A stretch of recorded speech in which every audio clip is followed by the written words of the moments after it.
También el trabajo ha centrado la atención de uno de los capítulos de este libro. Actualmente podríamos hablar de trabajo, o mejor, de la ausencia de trabajo, porque el trabajo se ha convertido en una meta a conseguir y no en una herramienta que nos proporcione felicidad y bienestar. Sí, trabajo como bien escaso. Se ha transformado el trabajo en un bien escaso. Bueno, hay una cosa, dentro de los temas que me he dedicado yo a investigar y en los que he trabajado en los últimos años, uno es el propio trabajo. Entonces, el trabajo, a veces la gente cree que el trabajo, se confunde mucho el trabajo con el empleo. O sea, me ha pasado alguna vez de visitar a alguna familia, me dice la mujer, bueno, una familia, tienen 6 o 7 o 8 hijos, me acuerdo de una familia que tenían 8 hijos, y hablando con la mujer, digo, bueno, ¿y tú qué es lo que haces? Y me dijo, yo no trabajo. Entonces yo la interrumpí radicalmente y dije, bueno, quien no trabaja es tu marido, que se va por la mañana pero que tú te quedas aquí, porque tenía además 3 hijos todavía. Quien trabaja aquí eres tú, o sea, bueno, no, lo que quiero decir es, bueno, oye, que tú sí trabajas, o sea, no podemos, eso es un tema que confundir el trabajo con el empleo es una mala cosa, o sea, es una mala cosa. Ahora veremos. Una de las cosas que me he dedicado en mi vida ha sido intentar aclarar las diferencias que hay entre trabajo y empleo. Entonces, en las sociedades tradicionales casi nadie tendría trabajo en las circunstancias en las que estamos. La gente no tiene trabajos. El domingo pasado estuve en una reunión de una ONG que se llama Harambee, que son los que me están introduciendo, me han hecho del comité científico cultural de Harambee, soy miembro del comité, es una ONG para ayudar a África. Entonces tuvimos una conferencia de un nigeriano que nos estuvo contando cómo estaba la situación en Nigeria, y apareció otra persona que nos contó una serie de cosas de Kenia que me impresionaron mucho. Entonces, un problema que hay en Kenia es que la gente no tiene trabajo, casi nadie tiene trabajo. En las sociedades tradicionales, en el sentido que nosotros entendemos trabajo, no hay trabajo. La gente, bueno, sale al campo, pero no, o sea, esa idea de que a ti te pagan porque hagas una actividad, esto es un tema que es empleo. No es trabajo, es empleo. Y eso es algo que aproximadamente en la mitad del mundo todavía no conocen. En la mitad del mundo, el 50% de la población no trabaja.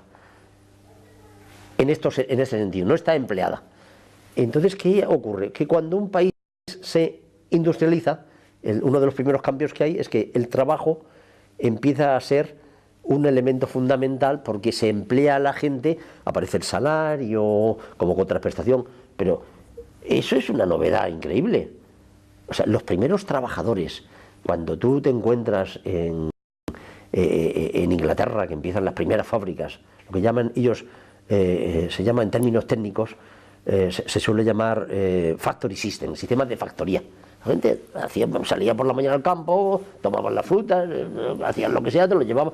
Entre otras cosas, lo que se hace siempre que empieza el sistema de factoría, empieza una revolución agrícola, que es que cierran los campos. Los campos no son de todo el mundo, sino pero eso en las sociedades tradicionales no existe. O sea, en España hasta 1700 la gente salía al campo y ya está, no se sabía de quién eran los campos, eran de unos señores. Entonces, lo que ocurre es que a partir de ese momento, por los procedimientos que tú tienes de factory system, a la gente empiezas a pagarle por hacer unas tareas. Y entonces el trabajo se va confundiendo cada vez más con el empleo. Había un momento en que cuando se dice que la tasa de actividad de un país es de un 60, de un 70%, es que el 70% de la población está. Pero siempre hay un 30%, que son gente que está cuidando su casa, que está cuidando a sus padres. ¿Esos no trabajan o qué? Esos también trabajan. O sea, hay mucho. O sea, todas estas estadísticas que dicen son cosas que tienen que ver, bueno. La mayoría de las actividades que yo hago no las hago porque me paguen, o sea, yo no, digo, bueno, oiga, ¿cuánto me pagan a mí? Yo vengo aquí, o sea, yo del trabajo que yo hago, lo hago el día, yo trabajo, calculo todas las horas, todos los días, más de 8 horas, más de 10, normalmente más de 12. Estoy todo el día, ¿qué tal? Más de la mitad del tiempo que hago no tiene que ver nada con la remuneración que me dan. O sea, si yo en todas las conferencias, cuando vas a Latinoamérica y tal, digo, bueno, este año he estado en 12 países dando clases. Bueno, te habrás hecho de oro.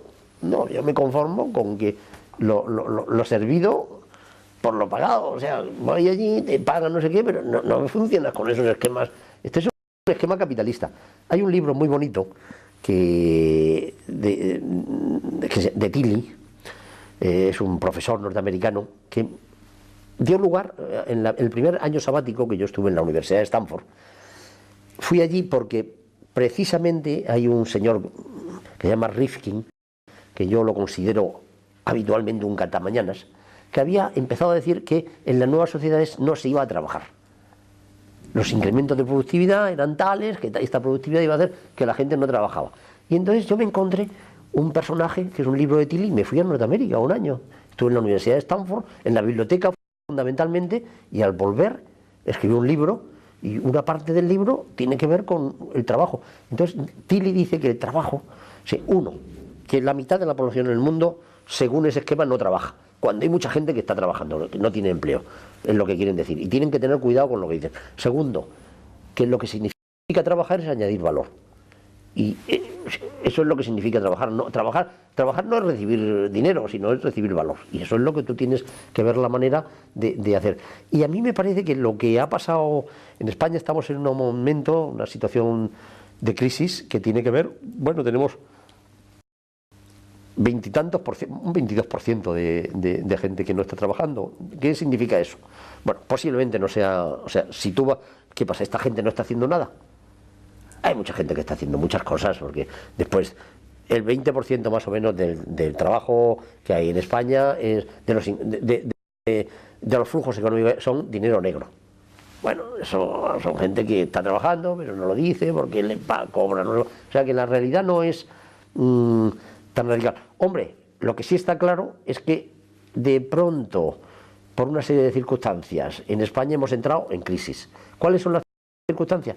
En buena parte era una crisis anunciada, la famosa crisis del ladrillo, y hay un autor, un premio Nobel que se llama Krugman, que lo invitaron hace como unos 5 o 6 años en España a que viera un poco cómo era, qué problemas estábamos teniendo con el trabajo. La crisis que tenemos ahora mismo no es la primera que hemos tenido. En la época de Felipe González tuvimos ya una crisis incluso más radical ahora. Llegamos al 25% de la población en desempleo. O sea que todavía tenemos unos cuantos puntos para subir. Tuvimos esa decisión. Entonces, ¿cómo se resolvió esa situación de crisis?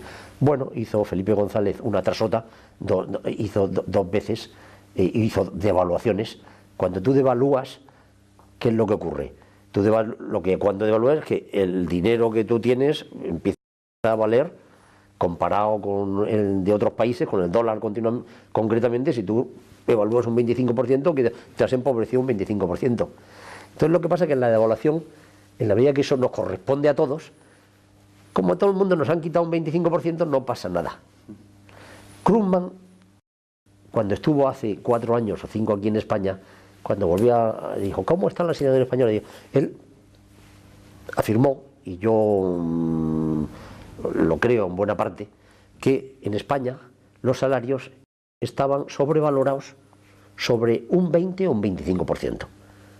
O lo que es lo mismo, que en su opinión habría que hacer una devaluación. ¿En qué situación nos encontramos? En que estamos en una situación europea con unos socios, nos hemos acordado, hemos cedido una parte de nuestra libertad, y una de las partes de nuestra libertad económica que hemos cedido, ¿cuál es? Que no podemos devaluar, tenemos una moneda única. Entonces, ¿cómo? Si resulta que porque al final el tener un 25% de exceso en tus ingresos, que tiene que ver, en el fondo, eso tiene que ver cuando va aumentando tu productividad, los incrementos de productividad sí que te pueden dar mayor salario. Pero cuando te suben los salarios y no hay aumento de productividad, lo que tú estás provocando es inflación. Es una apariencia de que estás ganando más dinero, pero no estás ganando más dinero, sino que estás